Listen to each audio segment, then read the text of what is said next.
Olá galera, e aí? Como é que tá? Vamos lá então com esse tema importante nos nossos dias. Estou aqui com a Brena, minha esposa. Olá, e gente. a gente vai fazer junto então hoje, tomara que a luz esteja bom.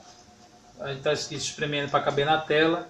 Enquanto a galera vai chegando aí, tá? A ideia é conversar um pouco sobre suicídio, juventude, Bíblia e vida. E eu vou começar um pouquinho falando brevemente do suicídio a partir das Escrituras, lembrando que a gente daqui a pouco vai falar sobre a ação que a gente vai ter na Praça da República, aqui em Belém, no dia 7 de maio, domingo que vem, pela manhã. E você que é de Belém, arredores, já está convidado para estar conosco discutindo esse assunto tão atual e importante nos nossos dias. Isso vai acontecer agora no próximo domingo. Enquanto a galera vai chegando aí, o Jéssica, o Levi, abraço. Silene, abração. E eu queria começar lendo João 10, que fala que Jesus dizendo assim: eu vim para que tenham vida e tenham em abundância, né? Eu sou o bom pastor que dá a vida pelas ovelhas. Então a premissa do Evangelho realmente é a vida, mas não é a vida qualquer, é a vida zoe, a vida espiritual, emocional e fisicamente equilibrada.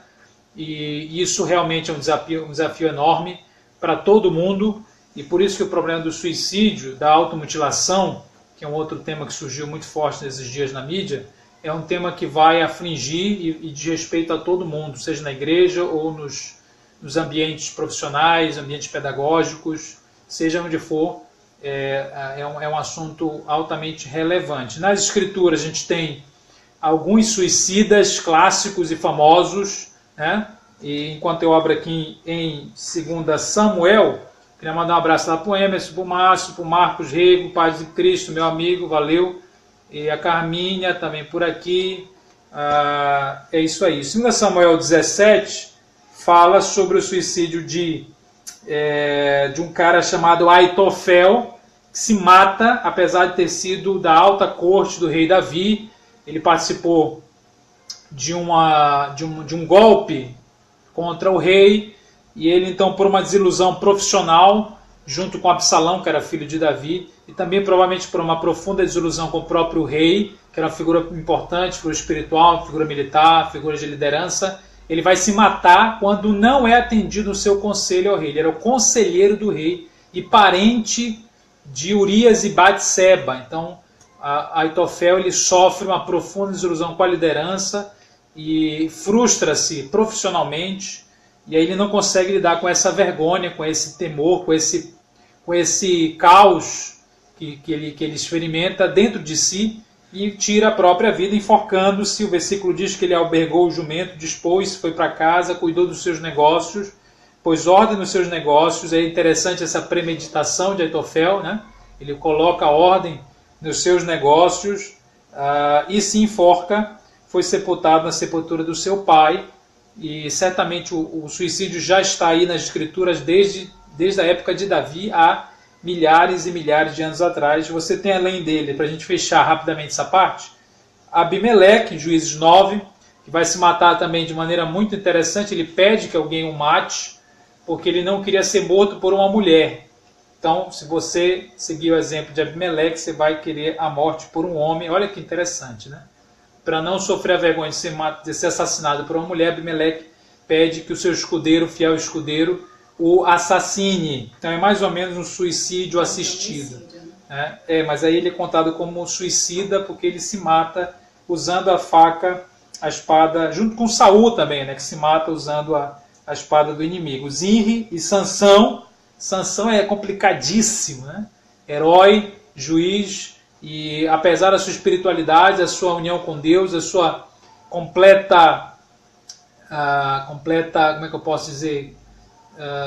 Ele era um homem para dar certo, né? Sansão foi um homem para dar certo, ele se mata, e aí tentando dar aí uma conotação positiva ao seu próprio suicídio, naquele episódio lá onde ele leva os inimigos também mortos na ocasião. E tem o clássico Judas, né? Que se discute muito se matou mesmo ou não se matou, mas a gente não vai entrar nessas pequenas discussões. O interessante é perceber isso permeando o Velho e o Novo Testamento, sempre presente, mas não só isso, com a depressão, por que não também o desespero, né, a agonia que vários personagens importantes, sejam eles profetas, juízes, reis, ou até mesmo os apóstolos, passaram, né, por estados emocionais altamente precários que os levaram a pedir para morrer. Muitos não se mataram, mas pediram a morte. É o caso, por exemplo, de Elias, né, o caso de Jeremias, famoso por lamentar-se. Então veja como essa situação não é escondida na Bíblia, ela influencia diretamente a espiritualidade dessas pessoas, ela influencia o ministério dessas pessoas, ela paralisa muitas vezes o ministério dessas pessoas e chega a levá-los ao desespero de pensar em tirar a própria vida. Salomão chega a dizer que é melhor aquele que não nasceu ou aquele que morreu do que o que está vivo, né, porque ele percebe no pessimismo de Eclesiastes a incongruência da vida, a loucura e a contradição que é viver, lidar com as contradições da existência, né? E sem querer estigmatizar, Salomão ele coloca aquele que está morto em melhor situação do que aquele que está vivo. Então, além disso, você tem menções sobre a reflexão do luto, também em Salomão, lá ele dizendo que é melhor ir na casa de luto do que na casa de festa. E Jesus também passa por uma angústia profunda no Getsêmani, na qual ele fala, olha, minha alma está angustiada até a morte. Então a morte sempre foi um grande paradigma humano, é o principal fenômeno, diria muitos filósofos, o principal fenômeno com que o homem vai se degladiar, ele vai ter grande dificuldade de entender a morte. Isso na história da filosofia, da literatura, da psicologia, é muito abundante essa abordagem da morte como grande sistema, grande realidade, a grande realidade da qual ninguém pode fugir e que vai transformando o comportamento das pessoas. Então eu queria passar a palavra aqui para a Brena e ela vai falar um pouquinho da ação que a gente vai ter domingo e aí vocês podem participar, viu gente? O Bruno, a Gemima, abraço Gemima. Gemima. Saudades. Flávia Beijo Fernandes. Bahia. Lá da Bahia. Flávia, abraço Flávia. Andresa Carvalho. Prima. Abração. Emerson está por aqui, já falei. Quem mais? Cristiane. Isso. Então, vão entrando aí, vão comentando aí, gente, tá? Para a gente poder perguntar, fomentar, discutir, colocar. E eu tenho certeza que Deus pode usar esse espaço também para ajudar pessoas, divulgar também soluções. Eu acho que é importante não só falar sobre isso, mas divulgar soluções. A gente vai falar um pouco também sobre a confusão em torno da baleia azul, a confusão em torno daquilo que foi colocado na mídia, das séries da Netflix, por que não comentar tudo isso? Beatriz, abraço, vai lá, mano. Gente, depois dessa reflexão aí que o Davi trouxe, é importante saber como esse tema tem sido entendido dentro do povo de Deus, né? Dentro da igreja, como que a gente tem avaliado essas questões relacionadas ao suicídio. Né? A gente sabe que muitas pessoas hoje, o suicídio já segundo os dados da Organização Mundial de Saúde, né? O suicídio não apenas ele está entre as 10 principais causas de morte no mundo inteiro, como o suicídio de jovens e adolescentes e de crianças, né? Já está ou já estão entre as 2 ou 3 principais causas de morte no mundo e no Brasil. Então são dados alarmantes, e mais alarmante ainda é saber que isso chegou até o contexto eclesiástico. Os nossos adolescentes, os nossos jovens, por alguma razão, né, têm tido o desejo de não mais viver. Né? E por que se chega a essa conclusão hoje? E por que, de fato, né, a gente não tem sabido lidar com essa realidade? Né? Porque a gente acredita que não chegou até nós, mas sim chegou, e chegou de forma violenta. O jovem e adolescente seriam aqueles, e até a criança, sua pré-adolescência, porque os índices de suicídio na pré-adolescência, a partir dos 11 anos, também têm aumentado demais, desde 2005 até 2013, segundo os dados do mapa da violência. Né? E aí vale a pena você se inteirar bastante sobre isso. E interessante que um dos fatores de risco do suicídio está no fato de que pessoas que não professam uma religião estão, né, entre a grande gama daqueles que de repente poderiam tirar a vida, porque não tem um sentido de existência que não seja si próprio. Porém, os nossos jovens, os nossos adolescentes em geral foram criados dentro do contexto eclesiástico, e por que será que esses jovens e esses adolescentes criados nisso manifestam um desejo de não vida? Então, existe alguma coisa errada nesse caminho. Algo está paradoxal aí, e a gente precisa lidar com esses fatores e discutir a questão do suicídio, da automutilação, que é um caminho para, mas acaba que são coisas que estão ligadas, mas tem discussões separadas para cada fenômeno. Mas discutir esses tabus, por que será que é difícil falar sobre isso na igreja? Né? A saber que quando uma pessoa intenta contra a própria vida, né, ela desafia pelo menos 3 coisas. A primeira coisa que ela desafia é a ordem médica, porque o médico luta, né, para manter a vida de alguém, e de certa forma os médicos têm essa questão de ser detentores da vida, e quando alguém chega até o médico, né, lançando a toalha, dizendo que não quer mais viver, os médicos costumam ficar assustados também.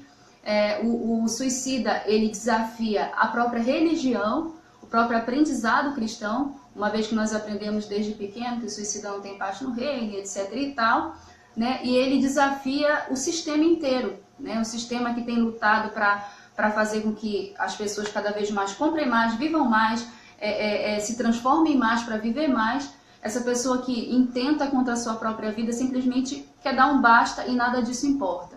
Então, são discussões muito profundas. Trabalhar a questão do suicídio não pode ser de forma simplista ou simplificada.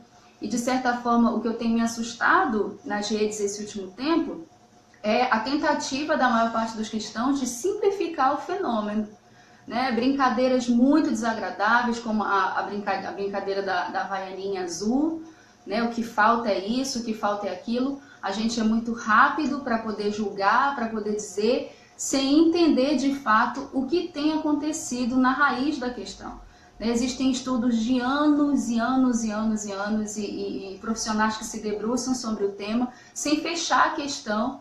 Eu acho que valia muito a pena nós, como cristãos, começarmos a estudar mais, a entender mais, a ouvir mais, oferecer uma escuta, né, de qualidade para os nossos jovens e nossos adolescentes, e não simplesmente simplificar, não simplesmente colocar na caixinha, fechar, mas assim, avançar, né, oportunizar que os nossos jovens e os nossos adolescentes busquem ajuda, porque simplesmente o que eles precisam é ser ouvidos dentro desse grande fenômeno, né? Sobre a questão da baleia azul que está em voga, não é um fenômeno novo, né? Esse jogo ele já existe há muito tempo na Rússia e em outros lugares. Os dados que a gente tem visto na mídia não são todos conclusivos e não são da forma que estão sendo colocados aí. Sim, houveram alguns suicídios de jovens e adolescentes e eles estavam com a baleia, né, auto-infligida no corpo, né? Outros fizeram menção, mas os dados não são tão reais quanto, né, essa parafernália toda que a mídia fez. No entanto, falar sobre o tema, ou esse fenômeno, ou esse boom, abriu precedentes para a gente discutir um tema muito importante como suicídio na adolescência, na pré-adolescência e na infância. Então eu acho que valeu a pena, né? De repente houve o efeito rebote aí dos criadores da Baleia Azul, porque a gente está discutindo sobre isso, inclusive agora. Então eu acho que vale muito a pena aproveitar o gancho para trabalhar essas questões, inclusive dentro da igreja, né? Aí, então deixa eu fazer rapidinho uma pausa aqui, eu já vou colocar uma outra questão, bem, só para citar aqui a galera online. Helton, abraço. Gileno, boa expressão, muito bem. Ligiana Brena, como sempre, eu tô de lado aqui. Tô zoando. Helton, Carol Percy, um abraço. Marcos Diego tem uma propício, cadê? 7 jovens em Curitiba. E 7 jovens em Curitiba foram hospitalizados e tentaram suicídio. Pabla, abração, Pabla.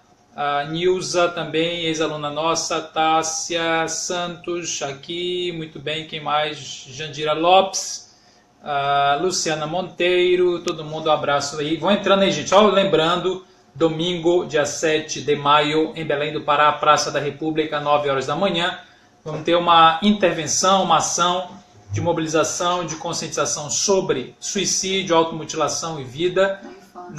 Isso principalmente focando no público infanto-juvenil. Então vamos ter lá várias ações para chamar a atenção do tema e atender as pessoas que vão passar por ali. Então, se você quer voluntariamente participar, pode vir com a gente, entre em contato aí pelo Facebook mesmo, que a gente vai conversando. Nilson, abraço, Lucas Fontes, Thalita, todo mundo está chegando. Olha, eu queria dizer uma coisa.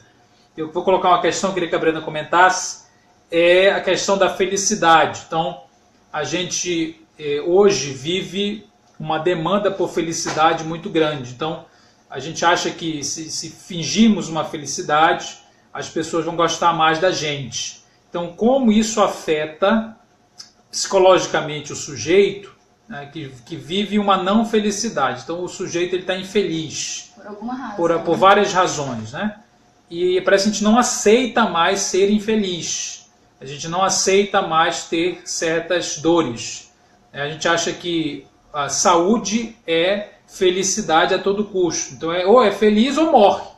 É felicidade ou morte. Então, por exemplo, tem textos na Bíblia que diz assim, o coração feliz torna o rosto mais formoso. Só que sempre quando a Bíblia usa no Velho Testamento a palavra coração, por exemplo, filho meu, dai-me o teu coração, guarda o coração.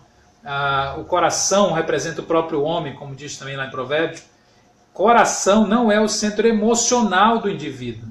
Para o judeu, o coração é onde está a razão, o sentido da existência.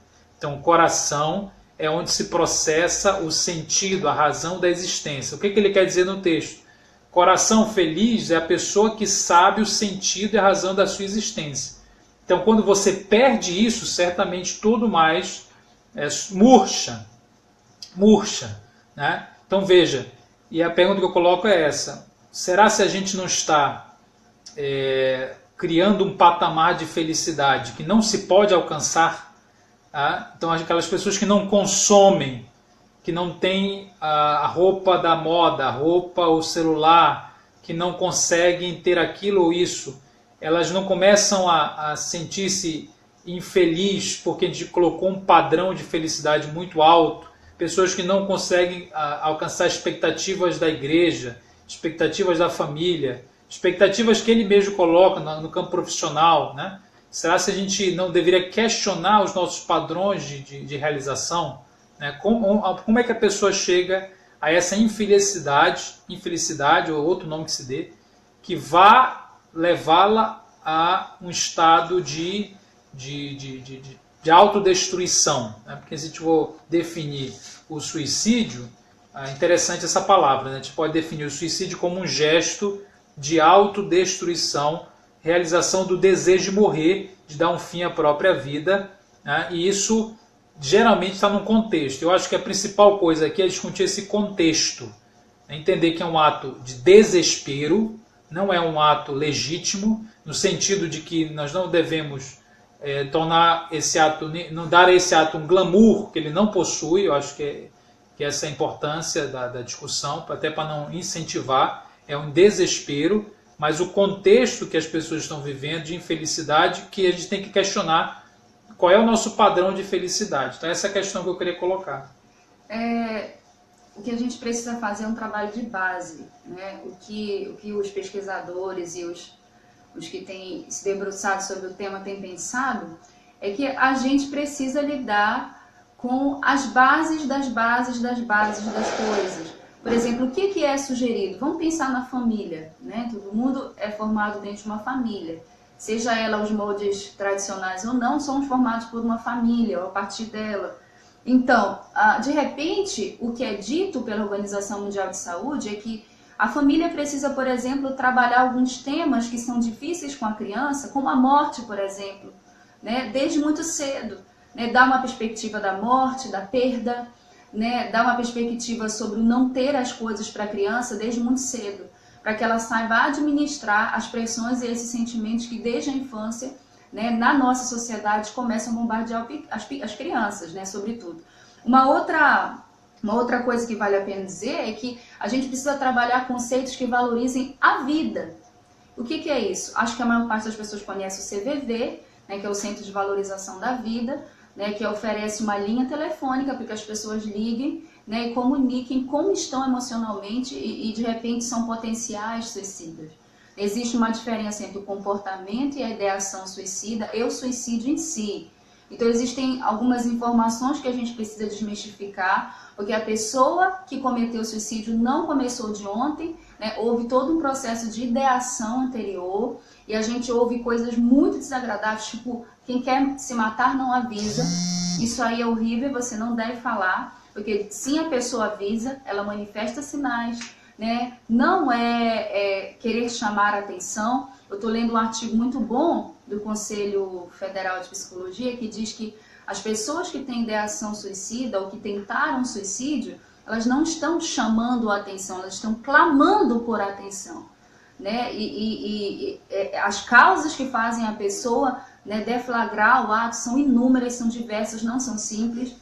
Existem fatores sociais, sociodemográficos, psiquiátricos, mentais, culpa, né, remorso, depressão, fatores ansiedade, psicológicos que estão aí dentro dessa dinâmica, né, questões relacionadas ao bullying na infância, ao sentido de ser, ao sentido de não ser, né, até o próprio coping, que é um fenômeno comum, ou seja, uma personalidade acaba cometendo suicídio e esse efeito vai se expandindo. Foi desde o Jovem Werther, lá desde quando o romance foi publicado, né, há séculos atrás, houve uma cadeia de suicídio, assim quando a Marilyn Monroe se suicida, e assim quando grandes personalidades passam por isso, existe essa dinâmica do coping, né, alguns adolescentes e jovens acabam seguindo, e também existe uma estatística muito interessante que para cada uma pessoa que se suicida, ou 3 pessoas que se suicidam, uma próxima, né, dessa pessoa acaba se manifestando de alguma forma o desejo pela mesma ação.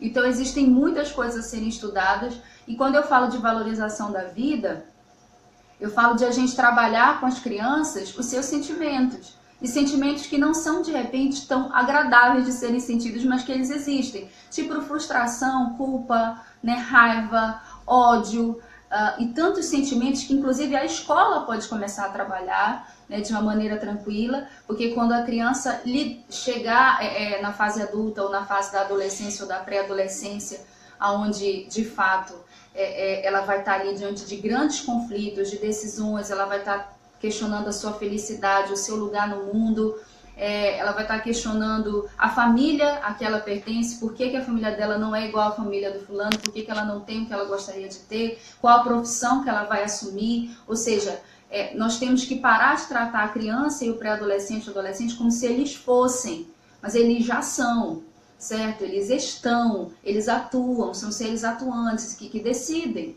né? E quando a gente para ouvir isso, e a gente acaba, de repente, diante de uma cena de suicídio, a mãe pergunta onde foi que eu errei, o que foi que eu não percebi, né? E não é pontual a discussão, é o que de repente não foi percebido ao longo de uma vida inteira, né? Não é só aquele ponto é a pontinha do iceberg, né? É toda uma discussão anterior, e eu acredito que como igreja e como profissionais, enfim, nós podemos fazer muito, né, dentro dessa perspectiva de trabalhar, né, essas questões relacionadas ao suicídio, a ideação suicida.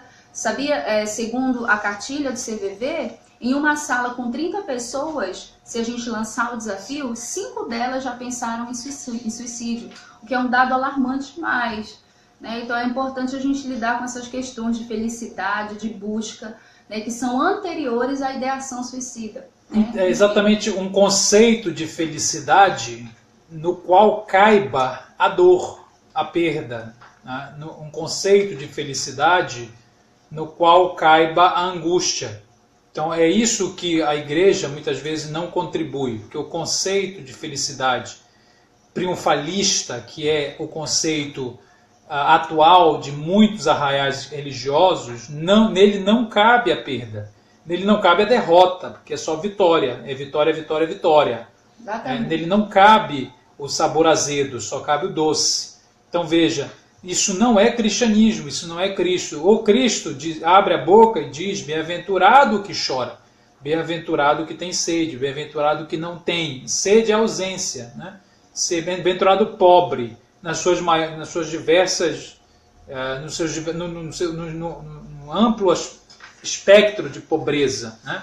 Então, bem-aventurado é o pobre é o que não tem, é o que chora. Então veja, na realidade, na narrativa...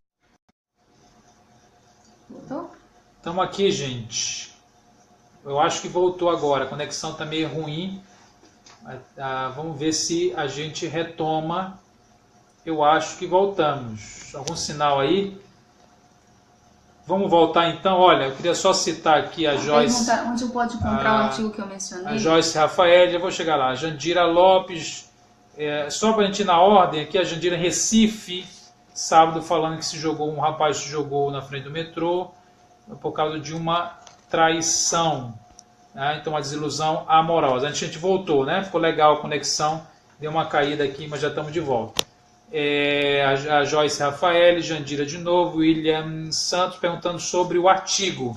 William, tu podes ir lá no site do CVV e aí tem uma parte chamada artigos e links. São inúmeros. E aí tu vai clicando nos links, vão abrir vários manuais. Esse diz respeito a um livro chamado Os Desafios da Psicologia Diante do Suicídio. Então lá tem uma compilação de artigos dos autores do Neri Bottega, que são os autores que têm trabalhado a questão por anos a fio.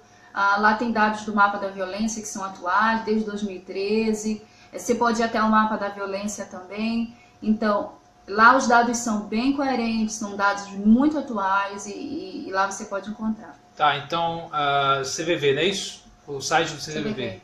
Esses dias uma criança de 12 anos na Igreja Batista no Rio de Janeiro se matou, a Carmen está falando aqui, o Gileno também, o Porto nessa discussão, Petrolina, Pernambuco, rapaz tentou suicídio, se jogou de cima de um monumento público na cidade, motivos de desilusão amorosa, isso é interessante, né? Como a gente resolve as nossas desilusões. É isso que eu estou me referindo sempre, voltando sempre a essa questão da felicidade, da vida, que não cabe a desilusão amorosa, de não saber lidar com a desilusão. Então, acho que essa é a sabedoria que a gente precisa buscar. Fernandinho, abraço. Ananda, abração. A Renata diz exatamente isso. Pastora, a ausência dos pais durante um longo período na vida dos filhos tende a refletir de forma muito negativa.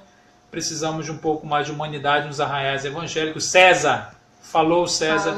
Está falhando, voltou agora. O Ana, Fernandinho de novo. Cadê quem mais está? Lucas, Beatriz, Thalita. Suzy, abraço. Matheus Lima, fale, galera, só. Meu Deus.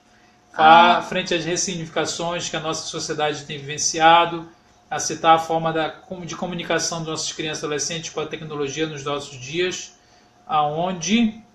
Meu Deus, cadê? Para falar sobre a questão da comunicação, onde fator essencial na análise de expressão de sentimentos, ponto de auxílio no combate do suicídio. Deixa eu só falar uma coisinha aqui dentro disso. Também eu tenho observado aí nos comentários que existe um movimento que tem culpado os pais, né? A gente tem visto assim, se você educar seu filho X vezes, da forma X vezes, isso tudo tem acontecido porque os pais não têm feito, e eu fico pensando, né, que eu tenho ouvido relatos desde que a gente começou a campanha no privado, de famílias piedosas que criaram seus filhos dentro, né, da estrutura, dos caminhos, e de repente o menino está depressivo ou tem passado questões muito difíceis e tal. E a gente também não pode simplificar, viu, gente? Dizer que é culpa do pai, por causa disso, por causa daquilo, porque nós vamos ser reducionistas. E a igreja, ela já tem sofrido muito por causa do reducionismo de algumas. Então, eu acho que a gente precisa ser mais realista, a gente precisa avaliar causas, fatores, sabendo que esse evangelho triunfalista que a gente tem vivenciado nos últimos 30 anos tem se mostrado muito insuficiente para resolver o que de fato a igreja tem precisado, né? Então eu acho que vale muito a pena a gente se expandir, né? O que é se expandir? É sentar e falar, não sei lidar com isso, parar de colocar aquela capa de super-herói e achar que a gente consegue resolver as demandas do mundo, da vida, e pensar e buscar suporte, né? Criar uma rede de apoio e até pastores que entendam de repente um pouquinho mais do tema, psicólogos, profissionais de saúde mental, destruir o tabu de quem só procura profissionais de saúde mental são os loucos, são aqueles que estão com transtornos grandes e agudos. Não, a terapia faz bem, A terapia te ajuda você a se autoconhecer, e a própria palavra de Deus diz que a sabedoria do sábio está em conhecer o seu próprio caminho. Então o profissional vai te ajudar a se conhecer, a lidar com suas demandas e tudo mais. Então eu acho que vale muito a pena. De fato, o Arthur está dizendo aqui que aqui em Roraima temos um dos maiores índices de suicídios entre os jovens. De fato, Roraima, né? Roraima. Só citar que é Boa Vista, Roraima. Arthur! Saudades! Muitas saudades, Arthur! Então, assim, de fato, o mapa da violência relata Roraima como o principal estado na região norte, né, líder em suicídio. Só a título de informação, a capital nacional é Rio Grande do Sul, né, quase todos os estados, os bairros, estados ali do Rio Grande do Sul, os índices são enormes, as pesquisas partem de lá, os maiores estudiosos são de lá, o índice lá é altíssimo, né, de suicídios, de crianças, inclusive, jovens, adolescentes e diversas faixas etárias. Tanto é que aqui em Belém você liga no CVV por 141, né, e não é ainda gratuito, mas lá no Rio Grande do Sul o governo federal lançou uma política quase pública, depois eu explico isso, e lá você pode ligar no 188, é gratuito, dado, né, o fato de que ali os índices de suicídio só tendem a crescer a cada ano. Então o Rio Grande do Sul de fato, ainda a capital nacional. Depois a gente tem Vitória também, no Espírito Santo. A Vitória é famosa pela ponte, né? Segunda ponte, o pessoal se mata lá na ponte. Sempre quando eu vou lá o pessoal comenta isso. Olha, já estão falando da série, aliás, antes do Leonardo Fernandes aqui, uma pergunta na sala de aula, debatendo suicídio, grande parte já havia pensado em suicídio, faixa etária de 12 e 13 anos. Interessante, quase mas isso é verdade. Já conheceu alguém que comentou. E aqui o Fernandinho, como sempre, né, Fernandinho? Amigo! 13, já fiz errado, 13 Reasons Why. Os 13 porquês, a grande série do Netflix, que a Brena viu, eu particularmente confesso que não vi. Eu vi cada detalhe, eu notei cada coisa. Mas ela pode dar uma opinião melhor do que eu. Eu acho que é melhor falar. Eu sou do partido dos que preferem a fala do que o silêncio. Agora, existem normas da própria Organização Mundial da Saúde que acabaram sendo meio que transgredidas pela produção da Netflix, né? Principalmente esse glamour que se constrói em torno da prática e do pensamento suicida, uma certa romantização. Agora, isso na literatura é antiguíssimo, então não é uma novidade cultural, né, do Ocidente, capitalista, burguês, do americano, imperialista. Não é, está longe de ser isso. Em diversas artes, em diversos momentos já houve essa mesma maneira de se colocar. Então pode falar. Então, a série sim transgrediu, principalmente 3, né, que não é permitido que se demonstre, né, de fato a própria ação suicida. Mas, assim, a meu ver, existiram pontos positivos e negativos, né? Falar sobre o tema é importante. Eu acho que a série abriu esse pressuposto. Acho que eles tentam promover uma catarse das críticas, porque no final do último episódio tem um documentário de 30 minutos, na verdade 36 minutos, né, falando sobre a importância da série, o que significa o suicídio, o que eles tentaram falar, o que eles tentaram expressar, né, e eu acho que valeu dentro dessa categoria. Agora, algo que para mim, né, a meu ver, a série contribuiu bastante, muito mais pela discussão dos conflitos secundários da série, né, questões ali no meio dos jovens, apesar que é uma série americana, dentro de um contexto americano. Eu até falava para uns jovens esse fim de semana, e eu falei, olha, veja bem, as escolas brasileiras não são como as escolas americanas, não existe o Justin Fowler com aquele rosto lindão, existem muitos Bryces, que são os personagens, mas não é dentro daquela dinâmica, a gente não tem os nossos armários para guardar as nossas coisas, é outro contexto, é outra realidade aqui no Brasil. No entanto, os princípios que a série, né, trabalham são importantes, como respeito à vida, como a escuta, como você perceber outras coisas, né, e o próprio bullying, né, que foi o assunto, digamos, que foi o mais visto, né, que estava mais na ponta do iceberg ali na série. Agora, de fato, a série elencou. Eu queria falar para vocês que semana passada, nós fizemos uma visita no CVV Belém, né, que funciona bem ali na Manuel Barata, entre a Presidente Vargas e eu esqueci a outra rua, num prédio do lado da Superbela, vou já lembrar do nome para dizer para vocês. E nós perguntamos muitas coisas para a coordenadora do CVV Belém.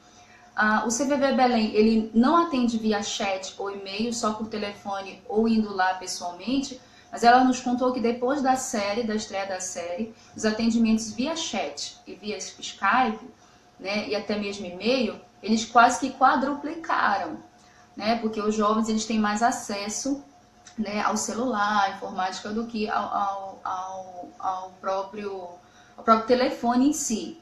E sim, os atendimentos quadruplicaram. Eles avaliaram que a série realmente trouxe esse boom. No entanto, existiram jovens e adolescentes que buscaram ajuda a partir da série. Agora, os adolescentes e os jovens que eu tenho ouvido pessoalmente, né, nas conversas eclesiásticas, dos aconselhamentos, aqueles que já passavam realmente por questões emocionais, que não estavam se entendendo por períodos difíceis, a série funcionou ou vem funcionando como um gatilho, né, para essa ideação suicida. Então, cada caso é um caso. Se você acha que você não está pronto para assistir a série, você que é jovem, adolescente, não assista simplesmente, respeite-se, né? Cada um deveria conhecer os seus limites, converse com seus pais, fale sobre, né? E se você acha que tem condições de assistir, de avaliar, assista, porque de fato o suicídio é bem mais grave do que aquilo que foi passado ali. Né? Não é romântico, não tem música de fundo quando ela corta os pulsos, e aí vai um spoiler, né? Não tem a música de fundo, né? Não tem nada daquilo não, é muito triste, é difícil, né? E tudo mais. Cuidado com as páginas no Face, nós temos mais de 500 mil páginas hoje, né, que trabalham essa questão da automutilação. Temos a Anjos Suicidas, né, que é a página mais famosa, e tantas páginas aí no Face que tem assim elencado essa prática. Você precisa ter muito cuidado antes de lidar com isso, né? Vamos fazer uma rodada aqui rapidão, a gente já está caminhando no final. A igreja, a Nanda falando aqui, nem todos não ensinam a juventude a lidar com a dor, sofrimento, como a gente falou ainda há pouco, né? Os pais responsáveis, no entanto, é sabido que todos os pais cristãos ou não sabem dar isso, não sabem lidar com isso. Infelizmente, a igreja precisa avançar muito nessas questões. O Ana Lobato, pastores, como diferenciar a pessoa que se isola porque é o jeito dela e porque prefere ficar sozinha, o comportamento de pessoas com tendências ao suicídio. O fato das pessoas isolar-se sempre significa tendência a suicídio? Não, né? Não. Eu imagino, a gente pode concordar que não. Inclusive, existem pessoas que conseguem suplantar, né, essa imagem do suicida sendo alguém, inclusive, muito relacionado. Até disfarça, né? Como se fosse realmente uma capa para avançar. A Tainá, abraço.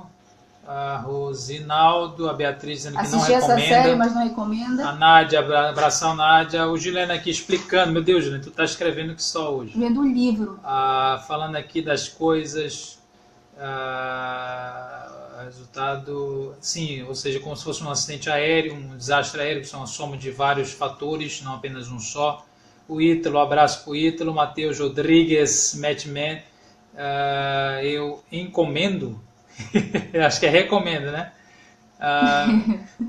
Marcos Rego, lembrando que eu fui professor dele na Jocum. Um abraço, Marcos, que tentou suicídio também, na pouco ele colocou. Beijo, Nádia. E olha, eu queria dizer de novo, domingo, dia 7 de maio, você não pode perder. Praça da República, aqui em Belém. Todo mundo convidado para participar da ação do Ministério Ser, lá na praça, para falar sobre isso. Você tem que ir de branco ou amarelo, tá bom? De branco ou amarelo? Amarelo porque roupa branca, né? Amarelo, em homenagem ao Setembro Amarelo. Setembro, vai ser só em setembro, maio, mas como é a cor, calma, mas aí é a cor. Tô zoando. É a cor que trabalha essa questão. E aí você precisa ir de branco, com lacinho amarelo. Meu lá Deus. Com a gente. Então, como que vai ser a ação, né? Para que você saiba. Não vai ter nada de especial, assim, em geral. A gente vai ter um instante tirar dúvidas com a psicóloga amiga minha, que vai estar lá para ajudar.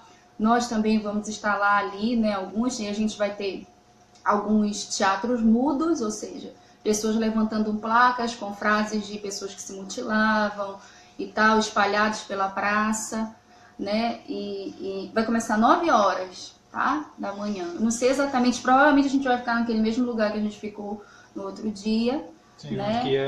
Que é próximo ao Teatro da Paz. À frente do teatro. À frente do teatro. Próximo à frente. Ali você vai encontrar. Vai encontrar alguma movimentação lá nossa. É algo muito tímido, mas a ideia é... A gente fez isso no 18 de maio, em ocasião do Dia de Combate à Violência Sexual Infanto-Juvenil. Provavelmente a gente vai ter uma outra ação, porque já está chegando o 18 de maio também. Né? O mês de maio é conhecido por isso, e essa é uma área que a gente milita também. Agora, eu queria rapidamente colocar uma questão, já que o Ministério do Você trabalha com sexualidade, né? Como é que a não assimilação ou o conflito gerado interiormente com a homossexualidade ou com o gênero, né? Com a identidade chamada hoje de identidade de gênero, que apesar desse termo ser muito inconsistente, mas tudo bem. Então, com a própria questão das atrações sexuais e da identidade do sujeito, como isso pode levar a um quadro de suicídio. Existe sim literatura na área médica que traça certa relação entre pessoas que têm atrações homossexuais e outras atrações e ao aumento na percentagem de tentativas ou pensamentos de morte, de não viver. Há estudos. Então, há estudos que falam sobre isso. É como se fosse aqui um público um pouco mais vulnerável, né? Logicamente não está somente atrelado a isso é apenas um fator vinculado a outros vários. Então veja como o sofrimento ligado a esse internalizamento não existe. Não. Internalização, perdão, eu sempre falo a palavra errada. A internalização das suas próprias contradições, então o sujeito que não consegue lidar pacificamente com as suas atrações, dar a essas atrações um poder maior do que elas deveriam ter. Poder de esmagá-lo, poder de defini-lo, poder inclusive de fazê-lo desesperar da própria existência. Então, aqui não é um incentivo para viver a homossexualidade, o incentivo é de nós sairmos dos nossos armários, sim. Não é vontade de Deus que ninguém fique sofrendo sozinho, tentando consertar-se a partir do isolamento, do medo, da autoestigmatização. Deus quer que a gente abra e venha para a luz, porque o escuro, o falso, a mentira, ela vai acumulando dentro de nós dores, vai acumulando e vai criando um ambiente interno altamente caótico, no qual todo mundo quer fugir. Então, certamente, se nós não formos uma igreja, uma família, que discute sexualidade de maneira aberta, direta e clara, nós estamos criando um ambiente onde pessoas podem se sentir altamente desestimuladas a compartilhar temores e dores profundos ligados a essa questão das atrações. Isso pode gerar, sim, inclusive, atos de suicídio. Então, veja que sempre o negócio vai cair na comunicação, vai cair sempre nessa questão da clareza. O que é a grande necessidade nossa, saber comunicar de maneira mais clara e sem preconceitos e julgamentos. É a Safira. Então a Safira está por aqui. Safira, amiga. Lá em São Luís, depois da série, muito se fala com a geração de jovens na igreja, como tratar no ambiente infanto-juvenil. Afinal, o suicídio tem crescido nessa faixa etária. De 2 a 3 de fato. Como tratar, né? Você precisa tratar. Eu acho que o CVV é uma referência nacional sobre isso. A gente está com a cartilha deles aqui, eu estou mostrando aqui. Isso tem no site, já foi colocado no site aí, pode ser baixado. Apesar que as informações são bem básicas mesmo. É básico, mas é por onde você pode partir, né? E eu queria desmistificar um pouquinho a questão teológica, tá, do suicídio, porque muitos acham que quem se suicidou está no inferno, não importa quem seja. Essa polêmica eu queria colocar. E eu queria me posicionar dizendo que se nós acreditarmos, primeiro, que o suicídio é um pecado, mesmo se acreditarmos que o suicídio seja um pecado, a pergunta é se esse pecado cometido ali no derradeiro dia da morte, no derradeiro dia da existência da pessoa, se esse pecado é suficiente para tirá-lo de Cristo, tirá-lo a sua salvação. Aí então vai cair naquela velha lenga-lenga teológica milenar sobre perda ou não perda de salvação. Aqueles que acreditam que não há perda de salvação por um pecado específico, daqueles que nasceram de novo, que estão em Cristo. Então a conclusão é, o suicídio é um pecado, ok, mas se o pecado pontual na vida de um sujeito não o faz perder a salvação, essa pessoa então não perde a salvação na minha leitura. Agora, se você crê na perda de salvação, realmente, aí dentro desse sistema teológico, caberia o inferno para essa pessoa. Agora veja, há problemas, há outros problemas que vão complicar a situação. O primeiro deles é o estado psicológico do indivíduo. Então, o adoecimento, né, do aparelho psíquico. Então, se você considerar que muitos, aqui não estou dizendo todos, mas pelo menos uma grande parte está doente, né, psicologicamente, e se nós levarmos a sério o conceito de doença psicológica, assim como levamos a sério os conceitos de doenças físicas, então esse sujeito ele não está realmente capaz, com todas as suas faculdades, em alguns casos, muitos casos eu diria, ele não está com todas as suas capacidades, faculdades, para poder tomar certas decisões. Então isso também tem que ser pesado nessa balança. Então não há uma conclusão direta, clara, simples, que vai abarcar todos os casos de suicídio do ponto de vista de perda ou não perda de salvação. Eu acho que a gente não deve passar por aí na discussão. A discussão deve ser a vida, deve ser a prevenção e olhar Deus como aquele que dá a vida, que é a vida abundante, mas não um Deus que coloca limites no comportamento da maneira como é dito mais ou menos assim, né? Então, eu acho que a gente está com a conexão fraca, não sei se caiu, deve ter caído, mas a gente já vai ter. Gente, voltou? Eu acho que voltou, eu acho que sim. A gente já está ficando por aqui. Deixa A Brena falar alguma coisa a mais, só enquanto está destravando aqui, a pessoa está voltando, porque diminui um pouco a audiência, porque cai e aí a galera acaba saindo. A Luana, só para citar, a Luana, quem mais está por aqui? Jandira, eu já tentei na minha juventude, graças a Deus estou aqui para dizer que deu errado. Exatamente, essa frase aí que eu queria comentar, é que existe todo um gráfico, né, para 10 tentativas para 10 logro no suicídio, há pelo menos 4 tentativas, né? Então as pessoas elas já tentaram, né, em alguma instância o suicídio antes que ele leve ao logro, né? Essa questão do adoecimento psicológico é algo muito sério. Novamente eu falo, né, procure mesmo um profissional, né, diante de qualquer desesperança, né? Essa questão de a gente ter esse certo orgulho, né? Pastor Davi, então, suicídios cometidos por indivíduos com patologias psíquicas comprovadas são inocentes diante de Deus? Não são inocentes, ninguém é inocente diante de Deus. Todos nós somos culpados. Todos somos culpados ao inferno, aliás, merecemos o inferno. Não é a questão de inocência, porque não somos salvos por inocência. Nós somos salvos pela inocência de Cristo. Nós somos salvos pela inocência, pelos méritos de Cristo. Então, não somos salvos porque somos inocentes. Deus não tomará ninguém como inocente. Todos somos culpados diante da santidade de Deus. Por causa de Cristo, que foi inocente, santo, perfeito, somos unidos a Ele e pelo seu desempenho, não nosso, somos salvos da ira de Deus, pela graça. Então, aqueles que nasceram de novo são feitos filhos de Deus, estão assentados à direita do Pai em Cristo. São nova criatura e o pecado não os define mais. É aí que eu vou. Não quer dizer que esse indivíduo não possa pecar. Ele peca, no entanto, não há no pecado que ele comete a capacidade de condená-lo à morte, segundo a leitura de quem acredita na não perda de salvação. E aqui eu estou deixando em aberto porque é uma discussão milenar. Há aqueles que acreditam na perda de salvação. Então, é aí que está a questão. Não é que se torne inocente porque está doente.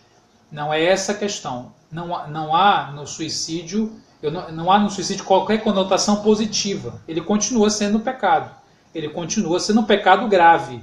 Ele continua sendo algo condenável, né, biblicamente. No entanto, a questão é, apesar de condenável, ele é suficiente para fazer o indivíduo perder a salvação? Do meu ponto de vista, não é. Agora, eu não tenho a capacidade de julgar, né? Somente Deus pode julgar se o fulano é ou não salvo. Né? Então, a salvação pertence, esse juízo de salvação não é nosso. Por isso que a gente não deve ir por essa linha. Então, que eu não estou nem garantindo, nem desgarantindo. É uma linha em que Deus atua para definir salvação. Agora, eu sei que vai gerar polêmica, porque a perda e não perda de salvação é um tema controverso há centenas de anos. Deixa eu falar aqui uma coisinha. Algo que eu teria que colocar no Face lá, eu esqueci. Então, se você já passou por uma tentativa de suicídio ou algo dessa categoria, eu queria que você falasse comigo no Messenger, né? no privado do Face, porque de repente, se você puder ir lá no domingo, a gente está precisando de pessoas que sejam... Mas ela mora em Recife. Ah, ela mora em Recife, Jandira? Pena, Jandira, multa! Mas enfim, o fato é que a gente precisa Sim. realmente de pessoas voluntárias, assim, que já tenham essa questão resolvida, que tenham tentado na adolescência, na juventude e que queiram, de repente, se algum jovem, adolescente ou algum adulto mesmo se acercar de nós ali e falar, abrir seu coração, e você, como alguém que já passou pela experiência e superou, ser essa pessoa que vai lá e fala, não, olha, eu já passei por isso, assim, assim, assado. Então, se você é essa pessoa, fala comigo no privado, né, que a gente pode conversar para você ter um espaço lá. Porque essa galerinha aí, eu já tenho conseguido algumas pessoas, mas essa galera que eu queria conversar pessoalmente, tá bom? Eu só queria colocar aqui o Gilene dizendo que não há exclusão de ilicitude só porque está doente. Exatamente o que eu disse. Não se trata de excluir. Como eu disse, ninguém diante de Deus é inocente. Todos somos culpados. Todos. Então não é dizer que o suicídio não é pecado. Porque a minha discussão é se ele é suficiente para perder salvação. Na minha opinião, não é. Mas deixo aí a opinião de muita gente que possa pensar diferente sem data vênia, sem problema nenhum. Gente, a gente precisa terminar. Eu queria mandar um abraço para todo mundo, mas já que estão perguntando, né? Meu Deus, a Ana está falando aqui, pastores, mais uma perguntinha. Eu tenho uma amiga que não acredita em Deus e ela confidenciou que pensou em suicídio em determinadas... Peraí que não estou conseguindo ler direito aqui, que meio que deu uma travada aqui nesse negócio aqui. Determinadas situações difíceis pelas quais ela passou, mas ela disse... Que tentou, né? Eu acho que é isso. Depois que ela passou, ela disse... Que pensa quando as pessoas ao redor dela iriam sofrer, isso acaba espantando tais pensamentos, né? Veja, isso é comum. A pergunta está aqui, ó. Como eu, como cristã, me posiciono nesse caso? Falar ou não falar de Deus? Não, eu acho que é importante. A questão é você saber no que ela acredita, né? Para salvá-la, não precisa falar de Deus, mas... Tem que saber no que ela acredita, né? Se ela te confidenciou isso, se ela encontrou em você, né, um coração disponível para escuta, esse é um bom sinal, né? Ela te procurou para falar e tudo mais. E aí eu acho que você deve, então, ouvi-la mais e tentar encaminhá-la para um profissional, certo? E o fato de ela pensar nas pessoas que ama e isso paralisá-la, né, não é suficiente, certo? Para aqueles que têm ideação suicida. Porque mais cedo ou mais tarde alguém dessa família vai frustrá-la, né? Alguma expectativa, porque isso vai acontecer, porque nossos relacionamentos eles são marcados por frustração, por expectativas não alcançadas. E de repente, para aquele que está com esse processo de ideação suicida, né, as fichas são colocadas em lugares onde não deveriam ser colocados.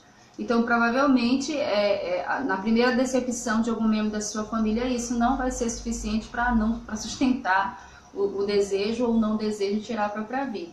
Então, ela precisa lidar com os fatores, né? Então, é preciso que você encaminhe, vai com ela num profissional, né? Sem espantar, né? Sem dizer, você está precisando de Deus, então você deve estar doente, nada disso, né? Fulano, vamos procurar alguém que possa te dar um suporte para você conversar, dá o telefone do CVV para ela, né?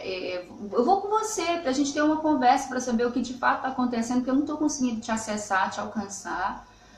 Quem ama não vai empurrar Deus goela abaixo de um ateu. De maneira nenhuma. Ele vai primeiro pensar na autoconservação da vida. Ou na conservação da vida, porque a auto seria o próprio indivíduo.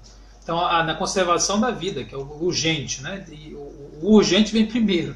E aí sim, a partir de uma relação Você vai ganhar autoridade para falar de Deus. A gente quer falar muito de Deus sem nenhuma autoridade, sem nenhuma trajetória percorrida no caminho da vida com a pessoa. Então, o Fernandinho está perguntando se vai ter roda de conversa. É uma ideia nossa fazer um debate na praça, com uma caixa de som, 3 microfones, mas eu estou assim analisando essa ideia. Eu acho que precisa. Mas seria bacana. Não, era o que a gente queria.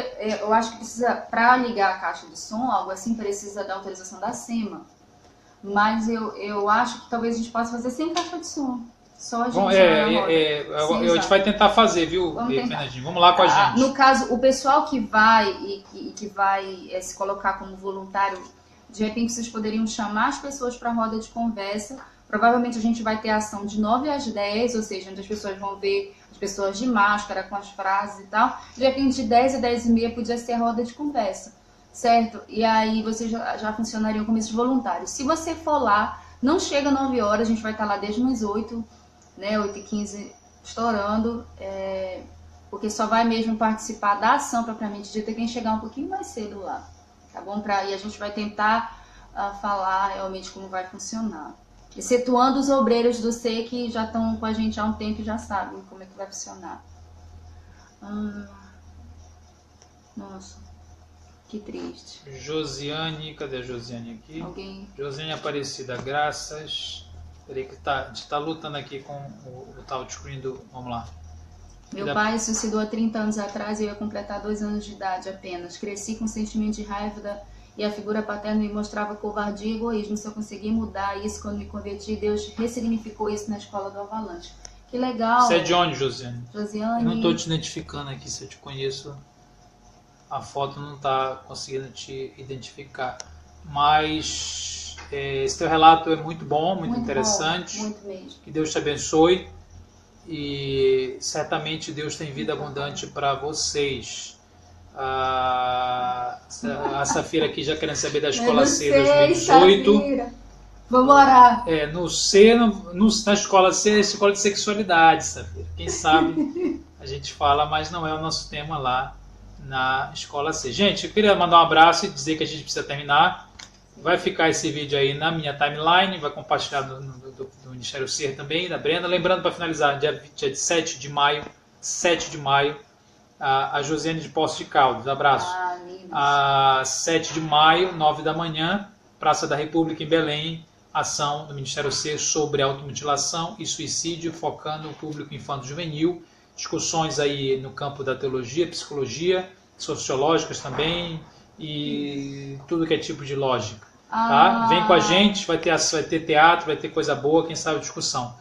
E o pessoal aí que quiser compartilhar comigo no privado, vamos lá. Que já passou pela experiência. E você pode também conectar alguém que já passou e que seja de boa com isso para falar comigo. Tá bom? Abraço, gente. Fica na paz. Deus abençoe.